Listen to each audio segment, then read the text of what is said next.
Thank you. But before the UK joined the European Union, or whatever it was called then, most of our sugar, I think 2/3 of it, came from African and Pacific countries. These were former British colonies and dependencies, etc. And all that was dealt with by a firm called Tate & Lyle. So we're well used to cane sugar. So it didn't come as much of a surprise that during the referendum to leave the European Union, Tate & Lyle had quite a lot to say. They weren't very happy with the European Union, and it appears they would be quite keen to leave it.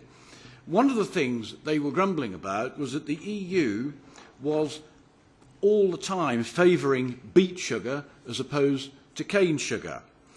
And I'd like to ask Mrs. Girol whether she identifies with this and what position her other members elsewhere in the EU take in relation to the EU.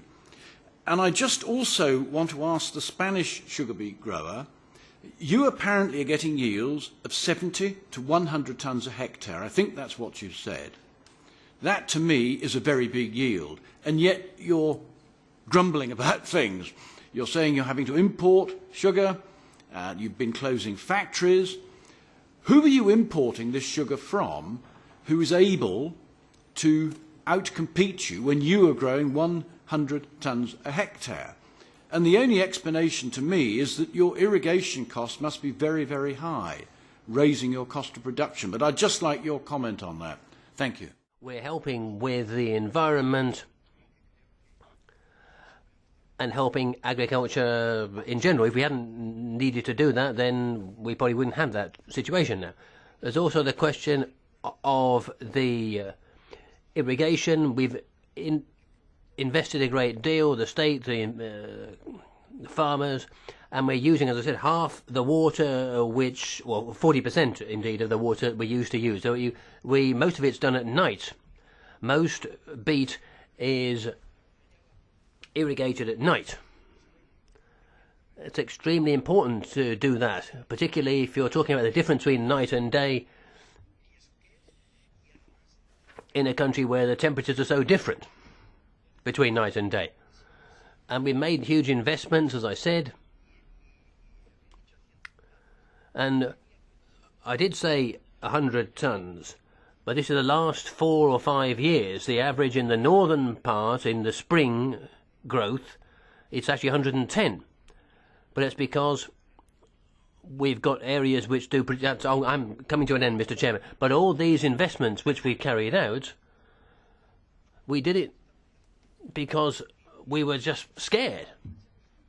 Because we were already in debt.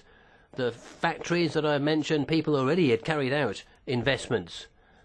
And then the end of the quota, with sugar coming in from other areas at the prices which it's being priced at, it's already causing us severe worries in 2016.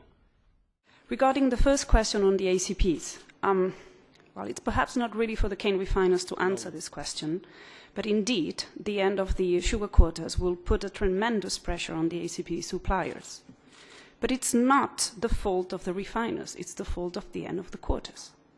We are here asking for a level playing field to survive, to keep on competing on the same marketplace. We would like to buy from the ACPs, but we have to understand the ACPs are the most expensive sugar producers in the world. It will be extremely difficult for us to compete on a level playing field with the big European processors if we only can buy from the least competitive suppliers in the world. Having said that, there is also an imbalance in the relation between our suppliers and ourselves. Our suppliers, ACP suppliers, can sell to whomever they want.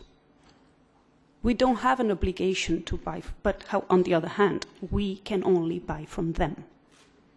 So they can now, in the future, they will perhaps lose access to the European market. No, they will not lose access. They will just become too expensive. But they will be able to sell their production somewhere else if they find a better buyer. We, on the other hand, won't be able to buy cane sugar from any other origin because our origins are limited, as I explained before.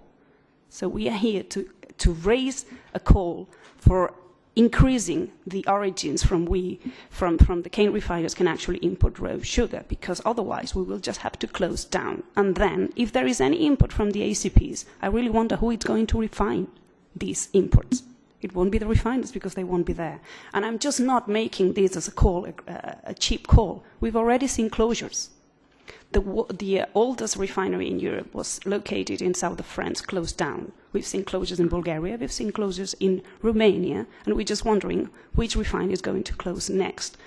And yeah, we've sometimes been portrayed as the bad guys wanting to buy from other origins, but as I explained, it is not a matter of wanting to buy from other origins because we just want to buy from other origins. It's a matter of competing on the European market, and we can only pay a consistent price with the EU-wide sugar price. We cannot overpay, because then we will simply not be able to refine that sugar, make a margin, and sell it on the EU market.